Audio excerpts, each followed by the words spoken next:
Welcome back to Meet the Authors. So glad you could stay with us. We have today a special guest. We have a poet who's really well known here on the coast, who's been all over giving us lectures, and we're welcoming Nita Chase. Nita? Thank you so much for having me on your show. We're so glad you come to Meet the Authors. We have some poets, but you have quite a collection out there, and we're pretty excited to have you. Show us your book. This is my book, my first solo project, and this is called Whisper Epiphany. That is wonderful, and it's your first solo project, so you've had a lot of other poetry out there, a lot of anthologies and such? Yes, I have written a compilation with some authors on the Gulf Coast, and it's called Emancipate Me. All right, so they have this theme. Both of them have a theme about I guess, dealing with strife and with the culture in which we live. Yes, because all of my emotions center around life in general, and I try to speak to real everyday life, what is going on in everyday life. And in Emancipate Me, we're always talking about we want to be free and liberated, and that was a liberation for me to write that compilation with the other authors. It is. It's such an emancipation to write anything. I'm really excited when I get my books out, and it's like, oh, this is my child, I'm getting my word out to you. And your poetry is really exciting. It's got all these feelings and a sense of really excitement about it. And you've been a poet all across the coast. You're telling me you have poetry events and such. Tell me a little about that. Yes.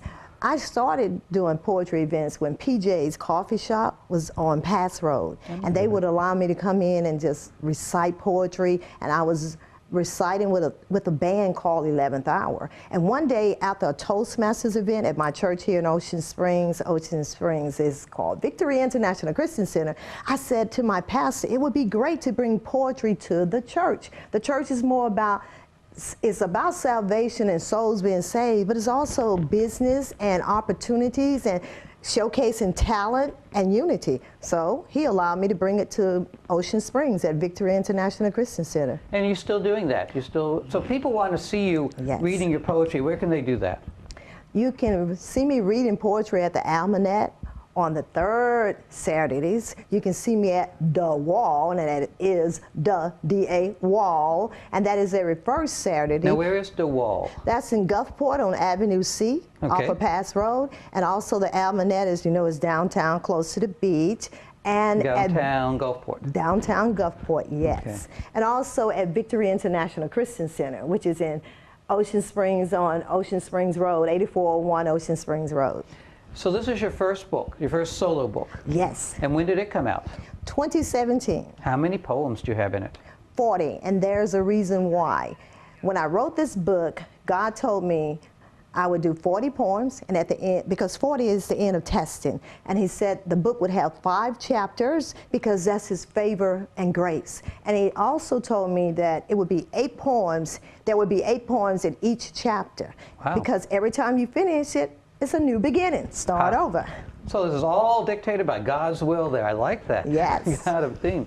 So I'm hoping you'll have a chance to read. Can you read a poem for us? Oh, yes.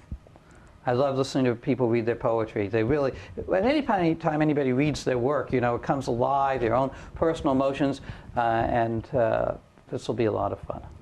So I will read one that had to deal with my struggle. And this one is called Powerful I Am. Powerful I am when I bellow no to your attempts to infiltrate my fortified mind, to deposit your negative cash flow. Powerful I am when I deny you access into my golden gates and sugar walls to penetrate my cherry red jewel box buried deep within the center of my temple. Powerful I am when I refuse to be your sparring partner for free or pincushion at your whim to stick, or fault line whenever you need dodge blame as I go search for resurrected chivalry. Powerful I am. Powerful I am. Each time I reject your fiery insults you hurl, refusing to allow them to become embedded in my realm of self-worth. For I am shielded by the paradise within my soul. Powerful I am. Powerful I am. Samson, Hercules, Zeus, John Henry, Gandhi, Dr. King, and all the others. Hear me when I roar. Powerful I am. Wonderful. That's a really powerful poem, obviously. Just moves us around. So tell me a little bit about, just for a moment, something that caught me there was the ruby red jewel box. What is that referring to in that poem? The essence of the beauty of womanhood. The essence of the beauty of womanhood. I love metaphors. They really sparkle in life. All right, we'll take a little break. Okay, I'm ready for another one. That was a little break. So powerful. You got to. In fact, that's one of the beauties of poems. You know, when you're reading a novel, you can just read and read, finish a chapter, go to sleep. But when you read a poem, you have to take a moment and let it settle within you and really think about how it's affected you. Yes. So, you have another one for us? I do. This is called, I think I will do the one called... How much time do we have left?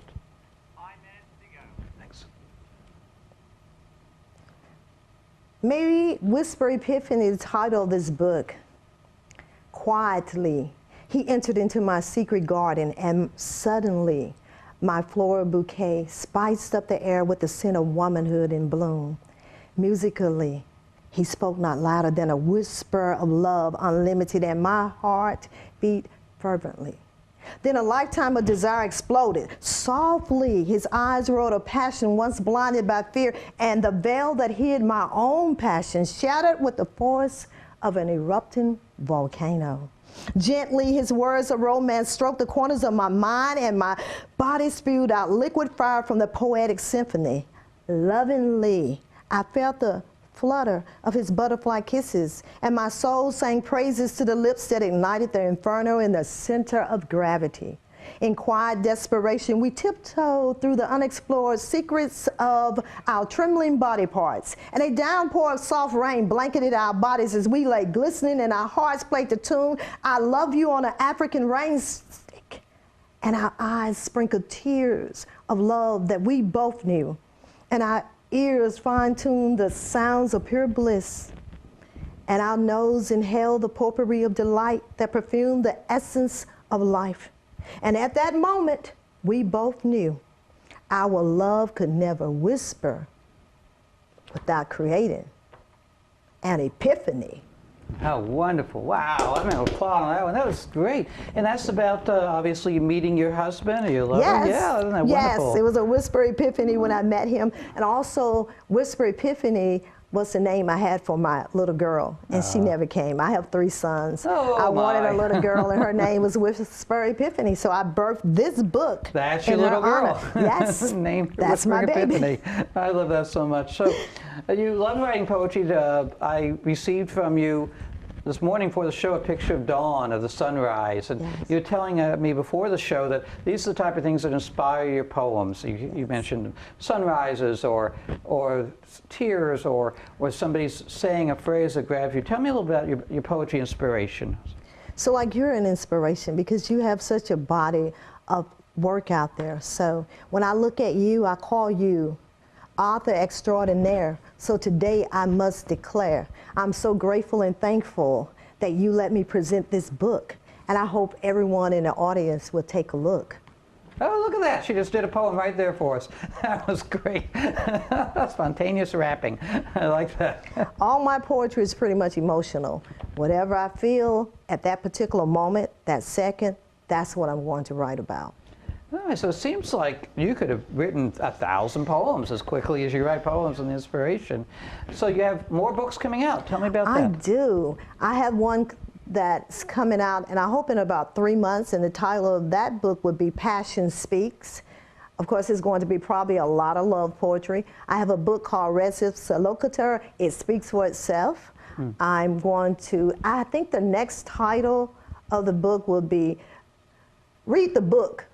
It's in there. Okay, we'll look forward. Like this one has a title in the book, Whispering Epiphany. Yes. So where can people get your book? You can get my book at www.whisperepiphany.com. Whisperepiphany.com. And then through your email as well, I guess you could put it up. And are you working on, what do you do otherwise? You're a lawyer? I am a lawyer, and I love practicing law, but the greatest law that I practice is being an advocate for children. I love doing guardian ad litem work. It gives me an opportunity to bless a child. And anytime that you can help one of the most innocent citizens in our society, I think that is so great. So if I can help someone get adopted or placed in a better home or take someone out of an abusive situation, put a smile on a child's face, that is just, that's the love of my life in terms of law work, okay? But we do have a general practice. It's Chase and Associates, PLLC. We're located in D'Iberville, Mississippi, and we have really been on the coast for quite some time. All right, well, that's wonderful news, and we're so glad we could have you on our show. Oh, I'm Nita, so glad to be here. it was a delight. You do beautiful poetry and spontaneity, and your smile and your work here. So thank you for joining us on Meet the Authors, and we hope that you'll be able to tune in for future shows. And all these shows are on YouTube, so follow us there, and we'll see you next time on Meet the Authors.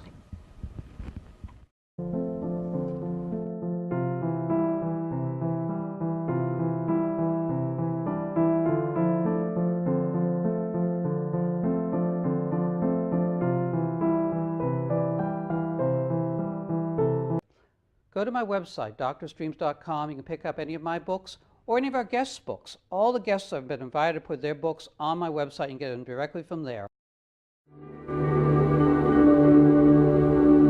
We undid tyranny. We undid callousness